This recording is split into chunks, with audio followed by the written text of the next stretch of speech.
Hi, I'm Gary, and this is episode 120 of EV Musings, a podcast about renewables, electric vehicles, and things that are interesting to electric vehicle owners. This season of the EV Musings is sponsored by ZapMap. On the show today, we'll be doing another roundtable episode. But before we start, big drum roll, I wanted to take this opportunity to let you know that the order for my new electric vehicle has gone in, and I'm getting a Volkswagen ID.3 Family Pro Performance with a 58 kilowatt hour battery. It's got all the bells and whistles, it's in white, and other than the colour, it's pretty much identical to the one Rob Shaw and I took on our 1,000 kilometre journey around the charging wastelands of England back in September. Despite being told they had them in stock when I ordered them, I'm now looking at a May delivery. So now you know. As it's the end of the season, we're doing another roundtable. Today we're holding roundtable number 5, and links to the previous few roundtables are in the show notes. And if you've listened to those episodes, you'll know that we have a number of specially invited guests who come on, lead the discussion on various topics of interest in the EV or renewable space. So let me start by introducing the members of this season's EV Musings roundtable. First, we have Sara Sloman. Sara has 15 years' experience in transport and infrastructure. She's a believer in supporting all modes of transport for a sustainable future, and her passion is clean energy and zero-emission mobility. Hello, Sara. Hi, thank you so much for having me on. My pleasure. Next, we have Pam Babato. Pam is the founder of Action Net Zero CIC, passionate about supporting people to take easy, affordable action towards our net zero future and have some fun along the way. She's a connector of people and organisations to accelerate behavioural change and help tackle the climate crisis. Welcome, Pam. Thank you for having me. Pleasure to be here. The format is quite simple. Each guest has a topic they'd like to present to the group. They frame the topic, open it up to the group to discuss, and once we put the world to rights, we move on to the next topic. In previous roundtables, we've discussed home charging, Tesla opening their supercharger network to the rest of the world, throttling rapid chargers at peak times, second-hand EVs, and similar topics, and links to all those are in the show notes. And on the agenda this week are the following items: public charging versus the importance of free charging, lead time issues in procuring electric vehicles, and charger hogging. Should we be stopping chargers at 80% of charge? So first, I'd like to hand over to Sara to introduce her topic. Thank you so much. Well, I'm very proud to be the head of future mobility partnerships at Elmtronics, who's actually just been acquired by Merck. So they are a European electric vehicle charging company. They're owned by Statkraft, which is one of Europe's largest renewable energy producers. And the reason I love that is that they are 100% renewable energy. So they only use wind, hydro and solar. And I just find this really exciting because we can now underpin our chargers with the backing of renewable energy. And that's the panacea. I want to see people thinking about turning their hand to electrifying their fleets. But whilst they do that, I want them to think carefully about where that energy is coming from. And that could be anyone brilliant like Octopus or other renewable energy companies are available, but choosing the right kit for the right place, making sure the whole thing is underpinned by flexible software, but that you're making sure those vehicles are powered by truly renewable energy. That's what I'm aiming for. What is the question that you'd like to pose to us to discuss? Let's pick that one apart. Do we feel like the public are really understanding the importance of not only going EV, but making sure that they switch to a renewable energy provider? That's a good one. Pam, what do you think about that? Yeah, great question. So I think it's back to the classic, isn't it? We know that the well-educated, in terms of informed about EVs, will understand that. But we actually recently did a survey at Action Net Zero. It was quite a small one, but it was about 100 individuals who have had EVs for quite a long time. I was quite shocked. There was 47% from that survey actually weren't smart using, and they weren't using renewable energy.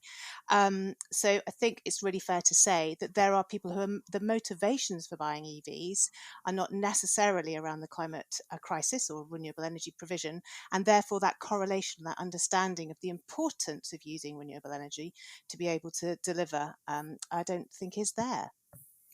Do we think that electric vehicles become a little bit of a gateway drug because, you get into the whole concept of I need electricity to power this, therefore, where will I get that electricity from? Well, actually, there are companies that do renewables. And I mean, personally today, I've just had solar panels installed on my house. So I think a lot of people are going down that path and starting to think a lot more holistically about energy as a whole, rather than just saying, well, it's something that comes out of a plug in the wall. I think people are actually getting really, really ahead of themselves. They're thinking carefully about, I'd love to electrify. So next up, I'm going to do this thing that I've learned about called vehicle to grid. And I only want a vehicle that can definitely do that. And then before they knew it, they've accidentally narrowed their market opportunity and, well, chosen quite an expensive charger that they're going to require on their home. I'm all for it. I'm all for people doing research and having sort of aspirations around where they're going to go with their energy. But I think as we move through this energy transition and the renewable energy market does a better job of communicating the importance of using renewable energy. I mean, just this last weekend with the storm, which was devastating to so many, we also broke the most wind generation since, was it 2020? And that wasn't very widely publicised because people often look at the news, they take what they want from it, and they assume that they fully understand the science behind it. And that's no failing. That is absolutely not their failing. That's the media not necessarily digesting and disseminating the real facts properly. And I see that a lot with the electric vehicle industry. At first, people were like, there's not enough cars out there, there's not enough choice. The choice that is there's too expensive. What's the point if you're going to be using coal-fired power stations to refuel essentially that vehicle? Whereas now the consumer is incredibly savvy. I was really excited to be at the Grand Design's live show this year at the NEC. And I went on stage thinking I was going to get the same old questions around EV charging. And I did not. I was asked which are the best ground source heat pumps to invest in, or air heat pumps, or how can I, like you have, congratulations, by the way, put solar on the roof? And where do I get battery storage from? And do I know? I, at one point, just went, wow, I am here to talk about EV charging infrastructure. And yet nobody wants to talk about that. They want to talk about that, plus where their power is coming from, plus whether they can store it, plus how long that payback is going to be on their home. And then bottom line is, what financial benefit are they going to feel from essentially doing the right thing for the environment? Looping back to something you said there, do we believe that the general level of education of the general public, and I'm not talking people like you and I who are a little bit more invested in this, do people still think that a huge chunk of the UK's energy comes from burning coal? Or have we got over that barrier? Do people now appreciate that it's a lot smaller than it used to be? So it's down to a couple of percent. And therefore, does that then lead on to the fact that they don't necessarily think that renewable forms as big a part of the energy mix as it actually does? It's a really interesting one. So in the southwest region, there's a stat that I found quite alarming recently, which states, and it actually came from Dan Norris, Metro Mayor of the West of England, that currently the southwest uses 90% fossil fuels for its energy generation. So if we're looking at that as a fact, to your point, Gary, in terms of people's understanding, I do think that for me, the big things are, yes, of course, renewables, the increase in renewables, the provision of renewables is very much centre stage of people's minds now. They're hugely aware of the opportunities. And of course, that's because we've seen a lot of support, not least from government level now as well. But on the ground, I suppose one of the things it is really critical, I think, is understanding that behavioural piece around a renewable energy contract and that energy mix that's being provided from that supplier. And as we obviously have talked about, and then the opportunities in terms of generating our own energy.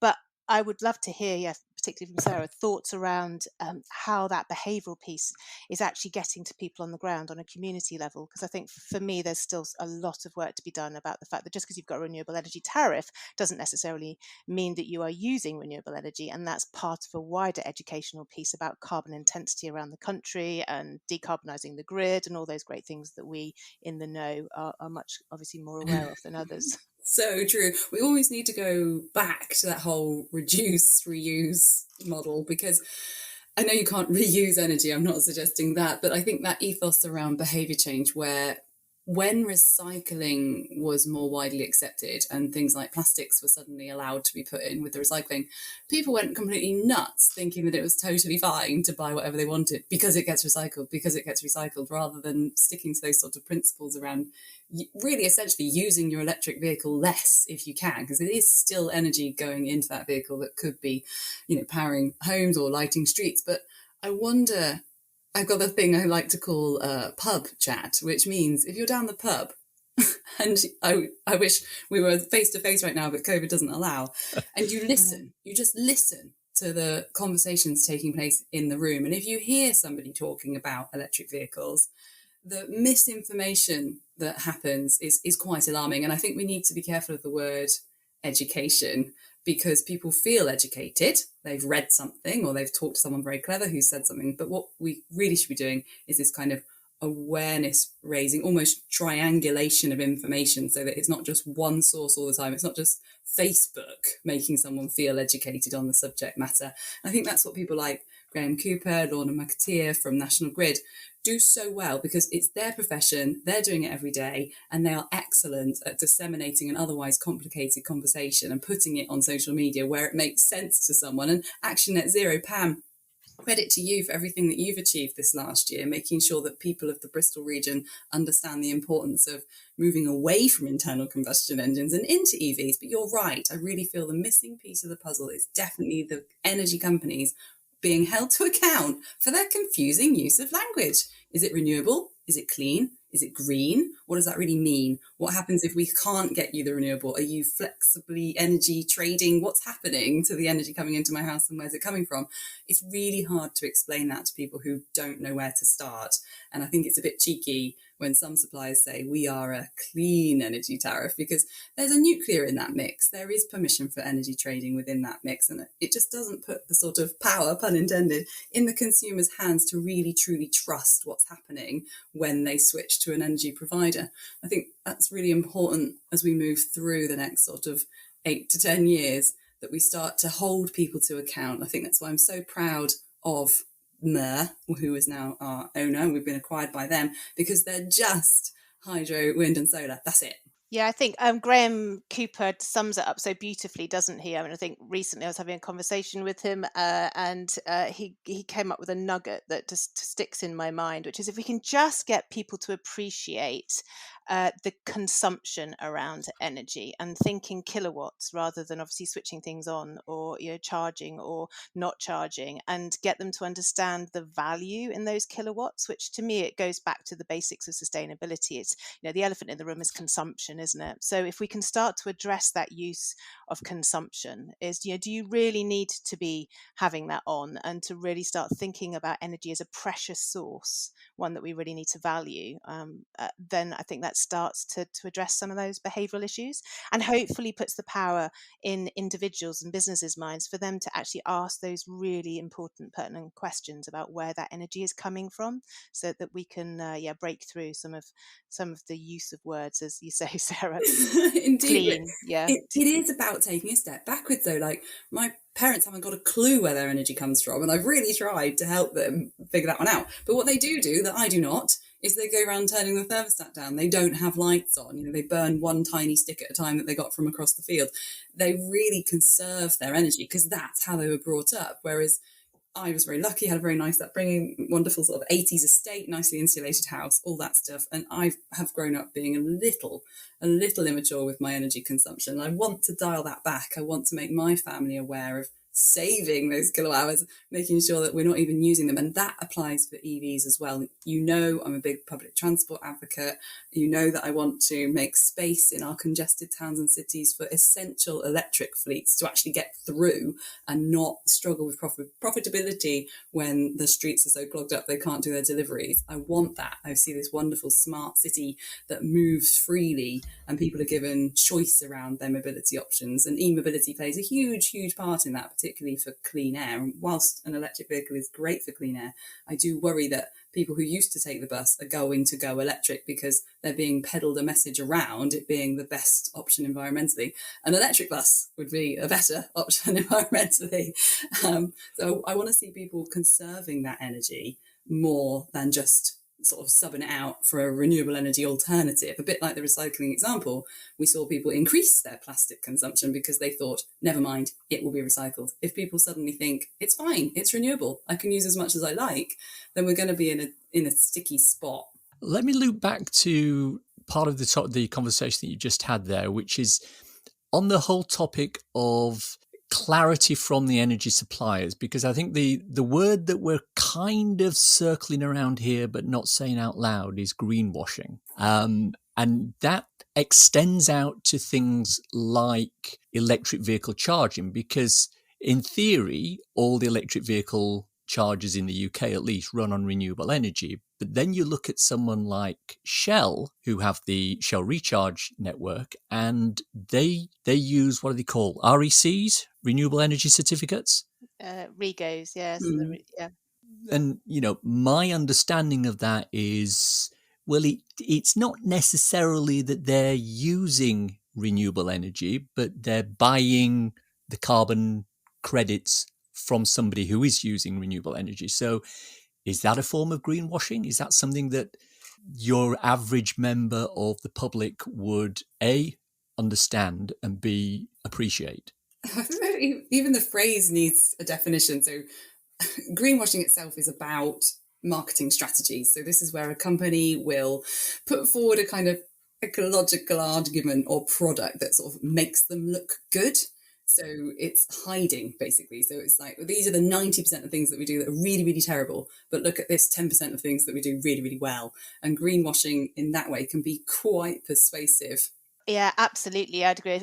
Ironically, I've just written a piece that's been published by a business publication down in the southwest on greenwashing for this very reason, because I think it's hugely important that we have these debates about greenwashing, because we know that there's an awful lot of organisations, of course, focus on one element that's positive, but it's critical that transparency is clear when we're talking about sustainability, and therefore they have to paint the entire picture. So, as a classic, if we use it, people that say 100% organic, or we don't use single-use plastics, but then behind the scenes they may use lots of other plastic in other forms of their processes, or they may have one element of their garment that is 100% organic, and it's really not helping the cause, because it just adds confusion, as we know. So taking that, obviously, that piece around energy and the critical importance to understanding, deep green, what does it mean, and surfacing these things, because as we've said, organizations at the moment are able to buy certificates, and for me personally, it is absolutely one of the biggest forms of greenwashing, and it will stop people from actually making green switches, because it will relate to mistrust, in my opinion. It's completely. I have a big problem with offsetting. Yeah, so do I, Sarah, as you well know. It really bothers me. I would really, again, this reduce thing, I would really rather people just did less of whatever it is that they feel they need to offset. I took a flight and it said, we are taking responsibility for this flight and we have offset your flight for you. And I thought, well, hang on, where and how? And if you think really carefully, or really start to scrape away about things, particularly things like tree planting, I've seen some really terrible examples of how a tree planting scheme has been done in an area that isn't ready for that type of tree. That soil will suffer from having that type of tree, and they've removed other plants to put those trees in. And that can include removing the opportunity for people that live there to utilise that land. And then that tree will grow, that's great. But then in 10 years' time, it's going to be cut down again and turned into something else, like a fence or a pallet. Also good. But then we know that fences and pallets also only have a life of maybe 10 years themselves. And then that becomes firewood and all that carbon gets released again. I've massively oversimplified that, but it just bothers me that people are thinking, yay, I'm doing a tree planting scheme, pat on the back, have more things that require me to do offsetting. No, please stop. Please stop. Think really carefully about where that offsetting is going. And as far as my research can find, it has to be a deciduous forest. It has to be protected by legislation that means it's going to stand for a minimum of 100 years. It has to be local so the soil isn't affected.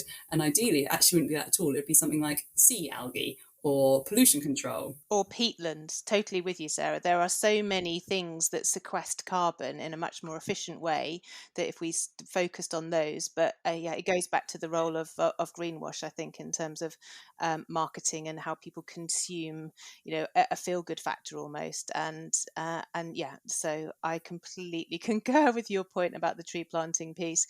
As you said, it takes years for trees to sequester, and therefore a lot of these are just not doing what they're meant to do. And ultimately businesses, are paying to offset and not knowing, not through their own fault, but not knowing about these intricate and complicated details of biodiversity. So really important that all of that is discussed publicly and debated as we're doing today. Totally agree. Sarah, do you think we've discussed your topic enough? Is there anything else you'd like to add, or shall we move on? Don't say that. I'm trying to make a career out of this, so definitely not. No, I'm kidding. It has actually been a great debate. Whenever you've got Pam in the room, it's so inspiring. I'm so happy to be here together. Oh, likewise, for mutual fan clubs. I've obviously picked two great guests for this episode, haven't I? All right, let's hand over to you, Pam. What would you like to talk to us about or lead the discussion on? Thank you, Gary. I think it's picking up on some of the points that we've just been discussing. So for me, this comes back to, Action Net Zero, we're all about being able to accelerate behavioural change and enable both residents and businesses on a community level to switch to greener actions. And one of the key focuses, as Sarah said, is around focusing on transition to cleaner, greener air. And in that process, we've been privileged enough to chat to lots of people who have transitioned to electric vehicles or in the process of transitioning to electric vehicles. And like Sarah, we follow absolutely the transport hierarchy. EVs are part of that mix. But it's really exciting to speak to those people when they are nervous for all of the reasons that we know, range anxiety and those myths that we can break down. But they've decided to make that switch. Yet what we're now hearing after sort of 6-8 months is a backlash to a bigger macro situation. And that macro situation is one that is led by lack of semiconductors in the world. So we know that demand, obviously, for EVs is at an all-time record, which is fantastic. But there is a backdrop with pure electrics, and that's around, well, actually both, but if we focus on pure electrics, the lead times. So because of the semiconductor shortage, people aren't getting their cars delivered when they originally were being told they were. And anecdotally, in some instances, we're actually hearing that they're getting put back at least twice. And so there potentially is up to 8 months, 12 months lead time. And that, I think, engenders a real potential of mistrust in a transitioning industry. So I just thought it'd be a really nice discussion to actually say, yes, we appreciate that chip shortages are going to resume, but we work with Edwards, who are a global manufacturer, and they're very close to the chip supply. They're suggesting that it's not going to really be resolved until Q3 this year, which actually means by the time that goes into OEMs, etc., it's likely to be a little bit later. So just the idea and conversation is more about how concerned should we be about managing potential backlashes, and even to the extent would it be that some of those people that are waiting for their EVs may actually revert? They might go to hybrids, or they might even revert back to ICE through frustration more than anything. And how potentially does that impact on the industry? So the first question, exactly that, was how concerned should we be? Can I jump in quickly before Sarah says something? I've got two pieces of sort of semi-relevant information for this. First off, I'm currently on a waiting list for a new electric vehicle, and I put the order down end of October, November last year, and I was told, yeah, we'll have that for you by January. And then 2 weeks later, that went out to May, and that's still a provisional date. So it's absolutely what you've said there. The order has been delayed, and I have no doubt there will be a further delay as we go, as we get closer to the alleged delivery date of May. But I think what we also need to say, my next door neighbour, who I'm frantically trying to get onto an electric vehicle, has just put an order down for her new car. Well, I say she's just put it down. She put it down partway through last year, and she's told she won't get delivery of it until 2023. And that is a full internal combustion engine vehicle. So it's not something that's unique to electric vehicles. It is something that's sort of widespread. But what it does also do is it has a knock-on effect on second-hand values, which is always good for people who are trying to sell their vehicles. There is a colleague of mine and listened to the podcast, Gary Wales, who has a Tesla Model 3. He's had it for the best part of 3 years, and he could probably sell it for not far off the amount that he bought it for, because there is just that demand. So, a couple of things to sort of play into there. And I'll now hand over to Sarah. It's just customer service at the end of it all. Expectations versus reality. If that was a sofa and you wanted it by Christmas and then you didn't get it till Easter, you'd be raging, but you still wanted the sofa, so you wait. Now, if along the way there's regular updates and communication around the realities of supply chain shortages, fine, but it can be quite frustrating when, particularly in a sort of tight-knit community, you know that somebody else has got theirs when they were told they were going to get it, and you ordered yours pretty much the same time, and you're not going to get yours for months to come. And that can be really stressful for a consumer, particularly around something which has got a lot of change associated with it. Electric vehicles require you to rethink everything. You have to think about the different way of driving the technology, how you're going to maintain it. And whilst these have huge advantages to internal combustion engines, ICE cars, electric does favour, but you also have to be aware that the public charging infrastructure is still growing. Before we did the call, press record button, we were talking about the leaders in the UK, some really important names in there. We know that GridServe have got amazing plans for their forecourts. Osprey, Instavolt, now Mer as well, our company. We're all doing our best to get equipment in the ground as quickly as we can. However, there's still a shortage in that supply chain too. And even if we had all of the equipment, the UK is facing a massive skills shortage. There just are simply not enough skilled, qualified people to help install these things in a fast enough way to meet that demand of the vehicles. So a tiny part of me is a little bit glad that we've got these delays, because otherwise I think we'd be swamped. Otherwise, people thinking that they can just hop on the motorway and go to a charger is going to have a problem. There's already queues, and we've done a really good job of making sure that we're being positive about it, and we should be, because every single month more and more pop up. I really haven't ever seen anything quite like the hands-on deck effort, people putting in 12-hour days to get things fixed or sorted. Mm-hmm. We're really pulling out all the stops in the UK, trying to get ourselves to where we need to be. But at the end of it all, if someone's put a lot of money into something and they haven't got it, they're going to be despondent. And customer service rule 101 is they're going to tell a lot of people. And we could really do without that. We've really tried hard to celebrate the opportunities that electric vehicles can bring. And at the same time, if the internal combustion engine are also having delays, that isn't really being communicated. That's the first thing I've heard about it. So thank you for sharing. But I just think if the manufacturers and dealerships and leasing companies could just be a little more specific, it might really help that end consumer. And I appreciate they probably don't have the information themselves. I appreciate they're just passing information on, but we need to get better at communicating it and sharing it, and maybe even supporting people along that journey. Maybe we should be working towards here's a subsidised bus pass in the meantime. Can you imagine? I think that's the point for me, is there an opportunity here to actually see what the industry could be doing collectively? Because again, if we look at where those bottlenecks are, whether it's dealerships, as you say, or I said, whether it's around the charging infrastructure, this is potentially a whole industries that are reliant on managing expectations as the transition happens, and taking people along that journey. And we, as you say, Sarah, it's going to happen so quickly now. We know that, but inevitably there will be lots of sticking points, I think. And for me, I think it is an industry-wide challenge, and perhaps it could be addressed from an industry-wide perspective. Can I play devil's advocate on this one? Because I kind of like playing devil's advocate for some reason. Yeah. Maybe that says something about my personality. I'm not sure. Tesla don't have this problem. Yeah, you can go online now and order a Tesla, and it will be here within weeks rather than months.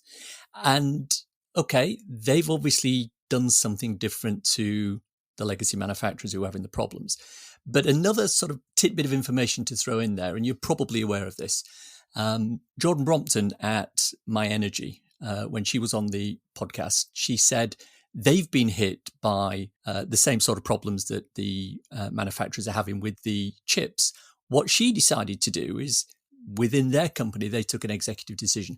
They redesigned the product to work on a different chip that didn't have the issues of supply that the other ones were having. So if a non-legacy manufacturer can do it, if somebody who's working in the same, albeit tangential industry has found a solution for that problem. Why can't the legacy manufacturers do that?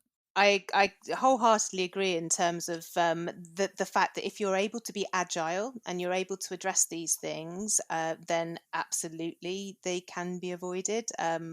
Ewan McTurk, actually in a meeting that I was having the other day, again made a great one. We were talking about the chip shortage, and he said, wouldn't it be fantastic if actually some of the EVs that were being produced at the moment were down spec'd a little bit, perhaps to be able to accommodate some of the shortfalls that we know are within the chip area, and thereby perhaps reduce cost as well as reduce the necessity for these particular, obviously the number required, as we know, with a lot of chips required for an EV.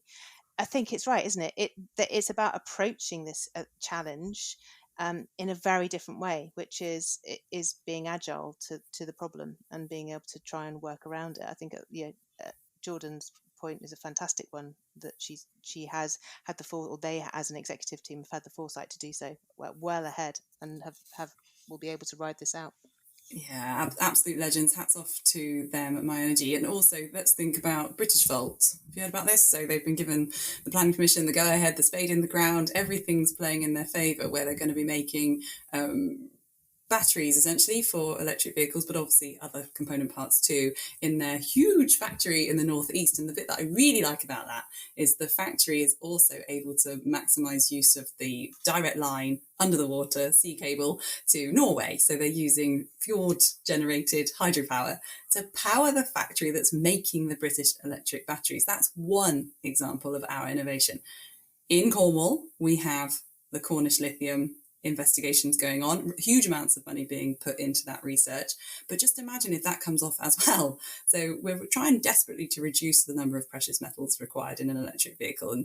And Ewan McTurk, again, on Plug Life TV, definitely worth checking out, really demystifies that element of each battery is a terrible planetary disaster, because it's still better than refining oil. We know this. But in the UK, what we do well is we see a problem, we find a solution. And that is what My Energy's done. That's what Britishvolt are doing. And I think I'm encouraged by that. In terms of people waiting for cars, again, isn't that okay?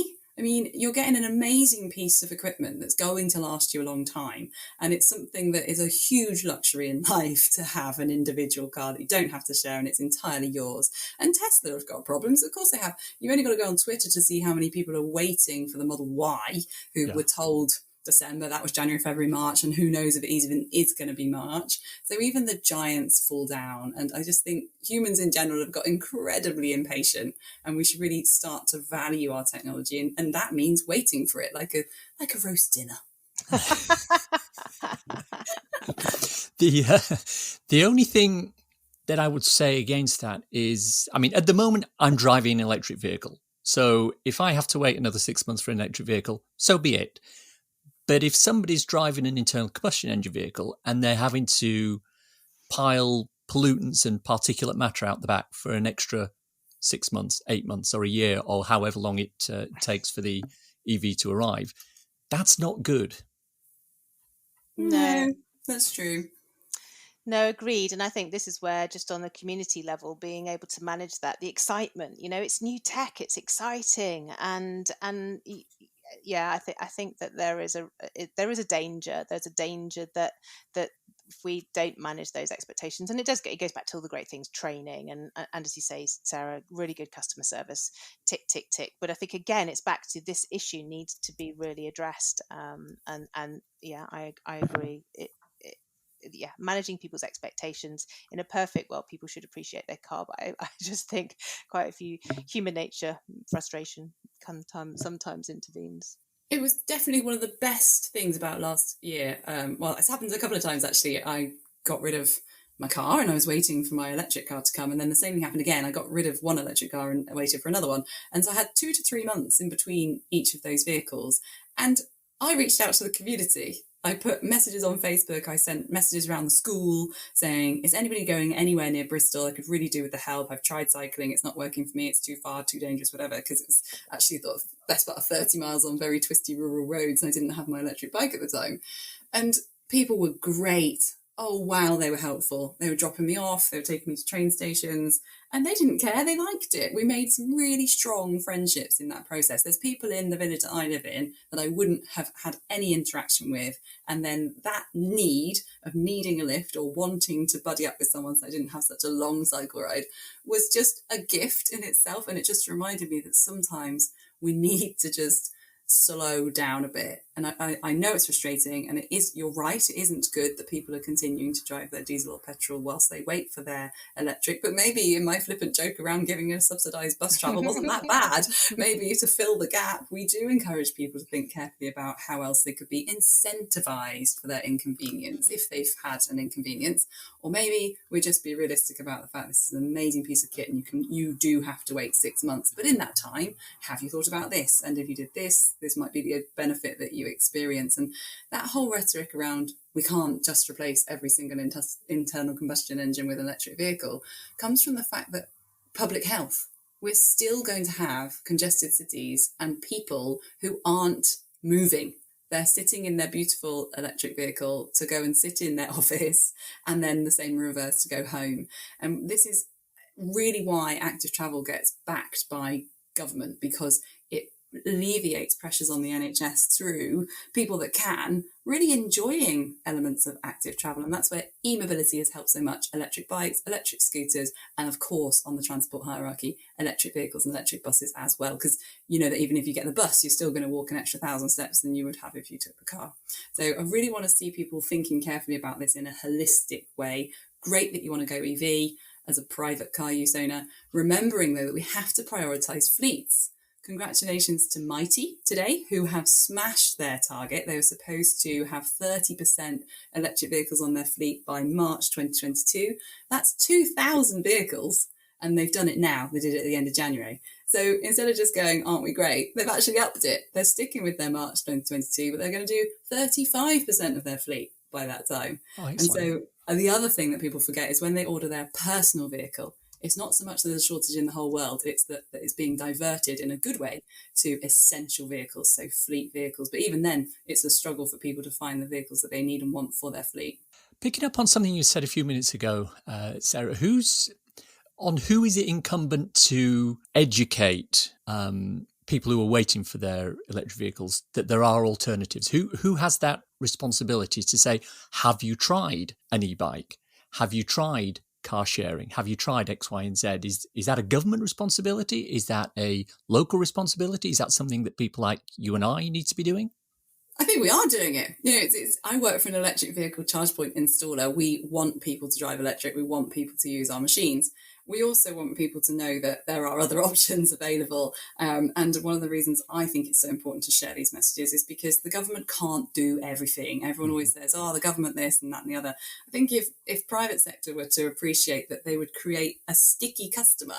So that means a good thing. So, for example, if I was waiting for my vehicle and somebody said, really sorry, you're going to still suffer your congestion zone charges in the vehicle you've currently got because we told you 3 months it's going to be 9, but in the next 6 months, we've worked with your local authority who knows the bus company to work out a way that through this app, you can get a free coffee if you utilise the bus. It's just about human behaviour. What do we want? And the government does help. The government is doing a lot. Social media is insanely good at this.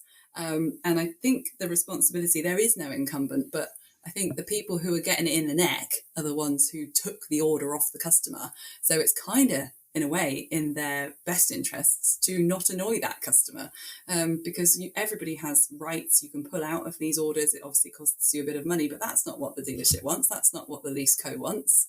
So working with that customer to work out how you could make this better for them puts the responsibility on them.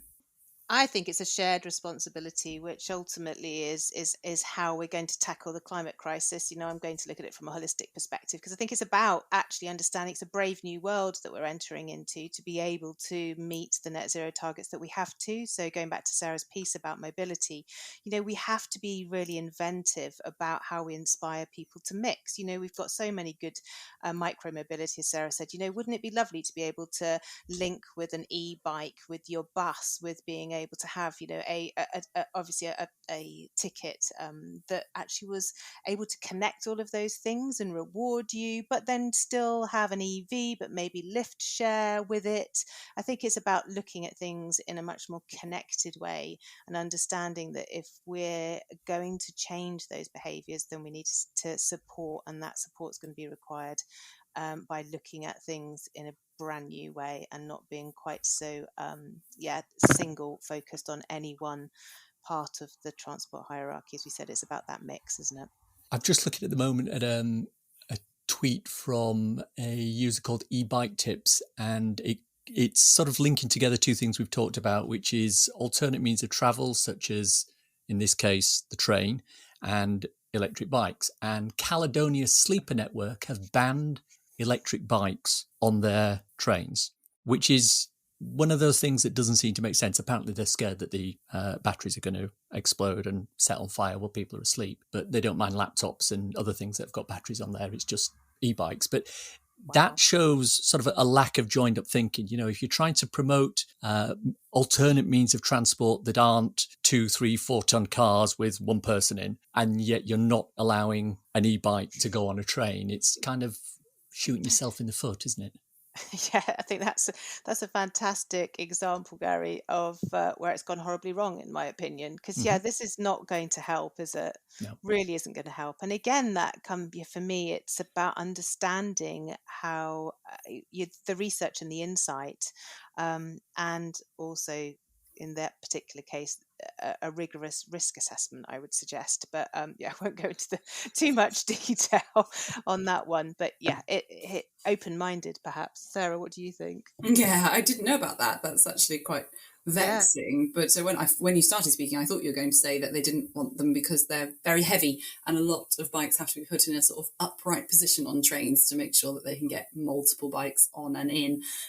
So I can understand the practicalities there, but this is where it's so important. You asked me whose responsibility is it to help people access all sorts of mobility, and that is where the local authority does come in quite brilliantly, because you wouldn't even need to bother taking your electric bike on the train if you knew that you could access one affordably, easily, quickly through an app at the other end of the train, like the Brompton docks at many UK train stations, or electric equivalents of that coming forward, which is great. Next Bike, a fantastic. Human Forest in London are brilliant.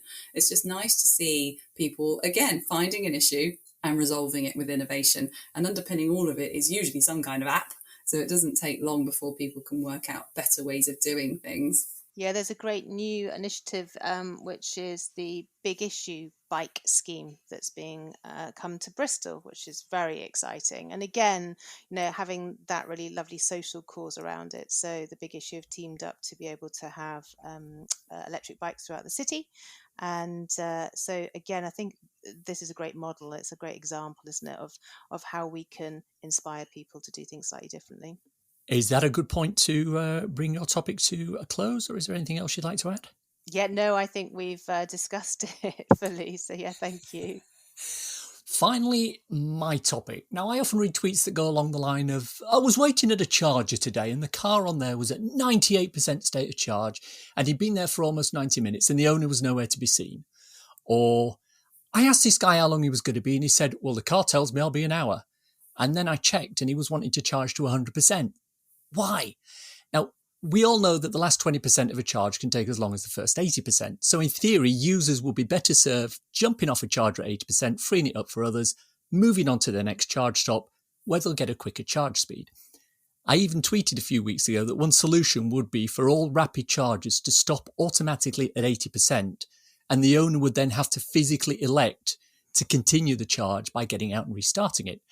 But there are as many opinions on this as there are people.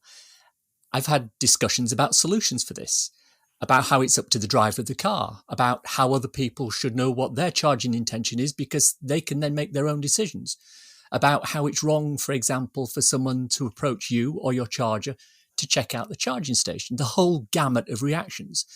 So what do we think about this? Should everyone be selfless and move off at 80%? Or is it a case of possession is 9/10 of the law? I'm on the charger, and if I need 100%, I'll stay to 100%. And then the $64,000 question. Does your approach to this change if the driver is a lone female who would potentially feel threatened with an unknown male circling her car like a shark, wanting to find out what her intentions are. That last one is tough, but at the same time, maybe we should just say people on their own in a car park that isn't feeling very secure or safe. Nobody wants that. Nobody wants the aggression of another driver. And I think this awareness thing is really important. And the charge point could do that. It could flash up a message that says, you're on 80%. Are you aware it's going to take you an hour to get to 100%? Because what people don't understand is the charging curve within their vehicle. So when you have your own electric car, you get to know it. And it's quite disconcerting when you see those kilowatt hours drop off and you realise there's not much power coming into the car after 80%. But people can be quite hoardy about it. But I've learned in my number of years of driving electric that you don't assume that they know. Not everybody knows that it's going to take a long time. And also some people don't have access to home charging. So I think it boils down to where that charger is. If you're sitting on a motorway service station with a queue of electric vehicles behind you and you're taking that slot and going above 80%, even though you know there's another one in 14 miles, 21 miles, whatever, I think that is quite irresponsible. It's quite selfish behaviour, especially if there is a queue and you're aware of the queue. However, if you're in like a destination place where perhaps you work and there's a load of rapid chargers in the car park, if you're lucky, it's likely that you have actually just forgotten the time. But some of the charge point operators are issuing overstay fees. So automatically after X amount of minutes, you get a £10, £20 fine added on top of your charging fee. And that can be quite a persuasive way of getting someone to get off. Now, where that falls down, I think it's really unfair when the owner of that vehicle, through the app that they started the charge with, doesn't get a push notification to notify you that that's about to happen. You don't get any warning. It just happens. Your responsibility is reading the tiny, tiny small print on a silly little sticker that you probably didn't even notice on the side of the charger. And that's what I object to. If you've got enough technology within that machine to fine you, you should have enough technology in that machine to send the owner of the vehicle a notification that says, you're due to finish. Please remove your vehicle. You will be subject to a fine. Pam? Yeah, I think Sarah's put some really great points there, particularly in terms of that managing expectations, isn't it? The tech is there and it's got to work both ways. In terms of that question around do you wait patiently or do they get thrown off simplistically?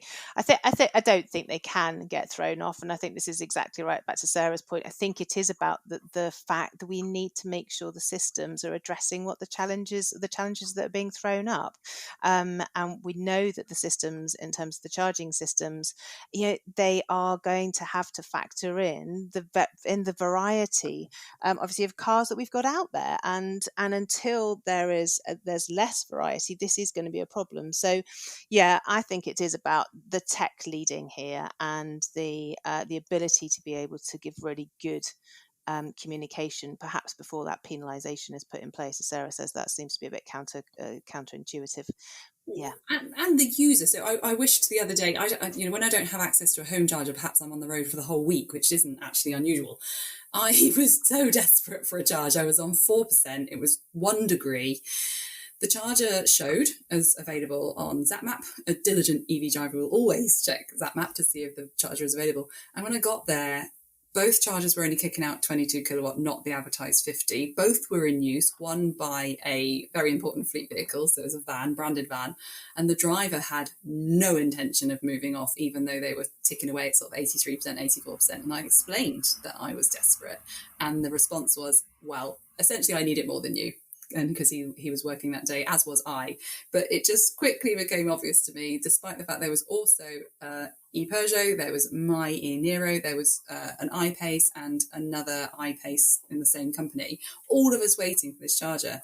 That person felt entitled because they were driving a van and it's the only charger around there for 29 miles. And I just thought there's no point arguing with this person. It's just, this person has got it in their head that they're not going to move. And that's it and all about it. And so luckily, the person in front of the queue for me let me have the other socket. and I got to sort of 15% and limped off to try and find another one because I wasn't going to be going anywhere with 9%. How cool would it be if your car flashed lights on the sort of inside the car on the dashboard that shows when you approach the charger, you're red, like you're desperate. Yeah. Whereas, I'm so desperate. Whereas somebody with a 64 kilowatt hour battery who's still got 100 miles left in the tank at 50% of the battery, but kind of wants to top up because then they don't have to stop on the way home beyond that point. They're on a kind of amber or green colour, so they can see straight away that they're going to be pushing their social luck if they think they can take the charger before you. I love that idea, Sarah, because the amount of times that you think you go to charge it, as you said, topping up, and it might be that you want to go and have a coffee and you've got to make a business call. But actually, in terms of needs, we've got no gauge, have we, at all around people around us? So yeah, I love that idea. It would really, really help. And I suppose that's the other thing I wanted to say in response to your theme, is that people are using the chargers almost in the wrong way. You've got the sort of top up and go chargers like motorway networks or places. Then you've got the destination ones. So you're going to be there at least an hour. They're often still a rapid, but you need an hour and a half or something. That's fine too. And then you've got your sort of slower 7 or 22 kilowatt chargers, which you really need to stay there. My vehicle needs to be there for sort of 7 to 8 hours to get a full charge, like a home charger. So they're best placed places where you're going to be there, like overnight or working all day. And so quite often in our line of work, we get people approaching us thinking they want a rapid charger because that's the best of the best, surely. But actually it isn't. You're better off splitting the power available on site amongst multiple sockets so that multiple people can benefit, particularly if you're a business park or a shopping centre where people dwell for a long time. But I always advise making sure that there are sort of distributed rapid chargers around the area as well. So if you ever get stuck or really, really stuck, or a member of staff has had a nightmare and it didn't charge up all day in that 8 hours for whatever reason, they know, or you as an employer know, that there's a rapid charger somewhere nearby. I think that's what's so great about this MER acquisition, is because we're great at fleet, great at home. We help people do destination charging, but now with the power of MER, we're going to be doing this public realm as well, which is super exciting. And I like the idea that through the apps and the APIs, you can layer your app so you can see what chargers are available and you can find your way to them if you're not from the area. Because that happens to me all the time. I don't know where these chargers are, and you get there and it's a dark car park and you've got no idea which corner of the car park is even in. The other day I found myself driving a little bit too fast because I spotted another electric car and I thought, are they going to get to the charger before me? I've really pushed my luck here as it is. And I felt really bad when they didn't even try. We've all done that. We've all done You that. have to sometimes. Did you just manage to get a subtle little advertisement in there for your own company in the middle of that? We just yesterday was the acquisition, so it's a kind of a giddy smile that I can't get off my face because it's just mega. It's just everything we've been working towards to kind of galvanize the interest in electric vehicles and now actually go over to them means it's all well and good if you've got the vehicle, but if you've got nowhere to charge it, what's the point? We're kind of circling around the elephant in the room with this one, which is this whole problem goes away if we have enough chargers. Now, you look at I hate to use the T word twice in one podcast, but you look at Tesla and they don't have this problem because they do two things that other charging networks don't do. A, if they're busy, they will cut the charge off at 80%. That's in the software.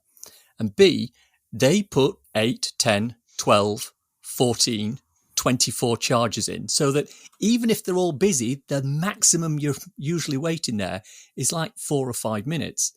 And it's the fact that the other charge point operators that we have in the UK particularly, there are very, very few occasions where that happens. I mean, you go to Grid Serve in Rugby, you go to the Electric Highway in the Electric Forecourt in Braintree, maybe the Instavolt 8 unit up at Banbury. That's about the sort of the extent of it. As I say, if you put enough infrastructure in a given place, this whole issue of how long you're going to be there, are you going past 80%, it disappears. Yeah, the right charger in the right place. That's kind of the thing. Goes back to investment from my perspective, doesn't it? If we look at the model, we know that actually there's a lot of work that's going along in particular in law firms looking, well, collectively, but looking at about charging infrastructure from a debt funding model, because actually if you can release the funding to put the infrastructure in, knowing that the return is going to take a little bit longer, but there is a need now that obviously we know is going to scale rapidly. I think that and being able to go back to Sarah's Sara's point, if we look at the different types of charging, base, destination, route charging, how we then get that mix right on a regional city UK basis, that to me is the critical piece, because the scaling of charging is imperative, and I think it's about understanding what's going to drive that, and make sure that we can address that. We know local councils in particular are looking very much at the models around different types of lamppost on street, of course, but they again all take time. And then Sarah and I both say that there's some great solutions out there, not least sharing chargers and community charging, knowing that lots of people in the country have their own chargers obviously on their drives, and that they can be shared. So going back to that point about sharing at destination charging, if there was more opportunity to be able to charge at base, work, and also home for obviously for more people, then I think that will start to alleviate some of the things that we're seeing on those destination charging points. Anything else on this? Not from me. Wonderful. It's time for our cool things. Sarah, do you have a cool thing to share with us?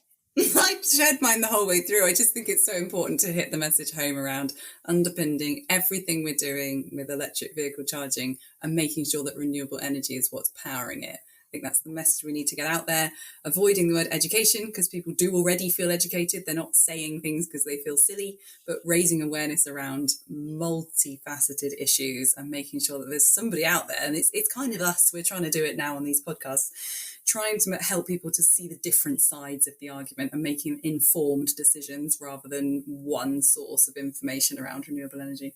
Pam, what's your cool thing?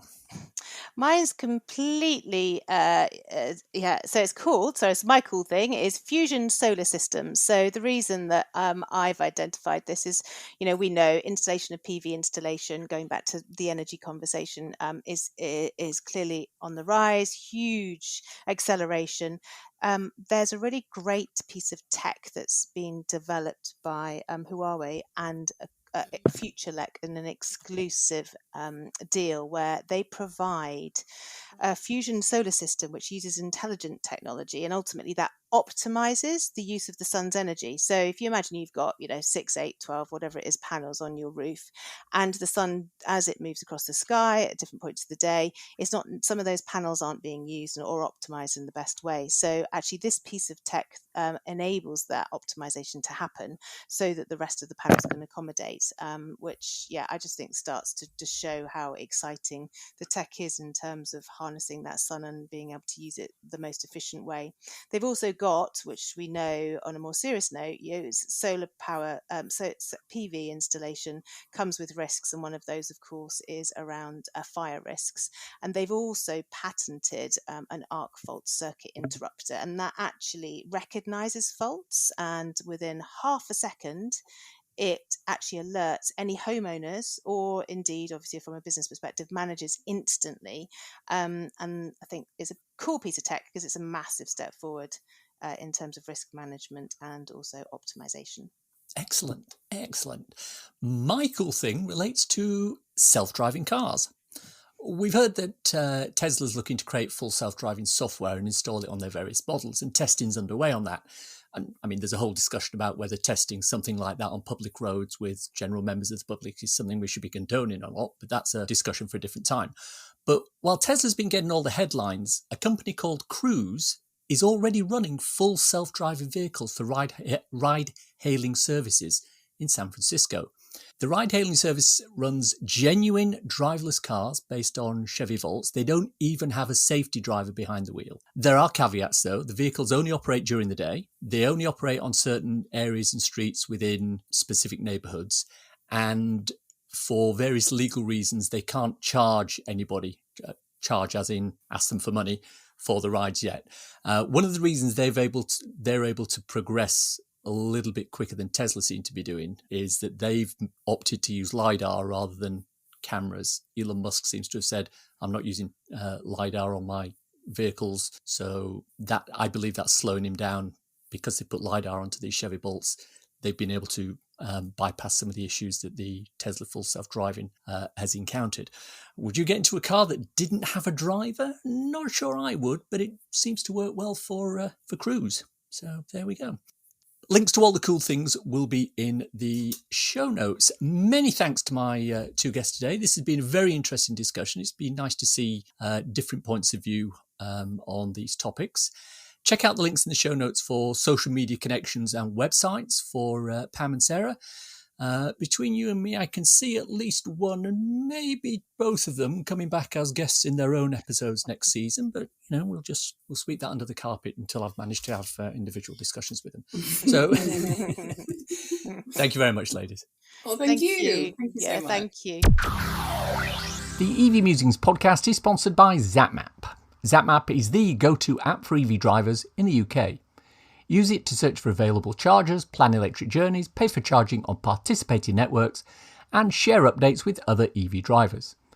ZapMap is free to download and use, with subscription plans for enhanced features such as using ZapMap in-car, on CarPlay, or Android Auto. And that's the show for today and for Season 6 of the podcast. I hope you enjoyed listening to all 20 episodes. We'll be taking a few weeks off now as we prepare for Season 7. At the moment, I already have thoughts and ideas for at least a dozen new episodes for that season. However, a few of them do depend on whether I can entice guests onto the show. So if anyone has a direct link to Quentin Wilson and can put me in touch with him, please let me know at evmusings@gmail.com. If you want to contact me, that's the email to use, and I'm also on Twitter at MusingsEV. If you want to support the podcast and the newsletter, please consider contributing to becoming an EV Musings patron. The link is in the show notes. Don't want to sign up for something on a monthly basis? Well, if you enjoyed this episode, why not buy me a coffee? Go to coffee.com/EVmusings, that's ko-fi.com/EVmusings, and you can do just that. You can also pay with that fantastic Apple Pay too. If you want a quick reference ebook to read on your Kindle, I wrote a little something called So You've Gone Electric. It's available on Amazon worldwide for the measly sum of 99p or equivalent, and it's a great little introduction to living with an electric car. At the moment it's free on Kindle Unlimited, or if you're in the Kindle Lending Library. Please check it out. Links for everything we've talked about in the podcast today are in the description. If you enjoyed this podcast, please subscribe. It's available on iTunes or wherever you get your podcasts. Please leave a review as it helps raise visibility and extend our reach in search engines. If you've reached this part of the podcast and are still listening, thank you. Why not let me know you've got to this point by tweeting me at MusingsEV with the words Knights of the Round Table, #if you know you know. Nothing else. Thanks as always to my co-founder Simon. He's always been a fan of soccer. He played in Saturday leagues, he's coached at the local school, really loves the game. I told him he probably needs to try something like Football Manager on the Xbox. He wasn't convinced. Don't say that, I'm trying to make a career out of this. Many thanks for listening. Bye-bye.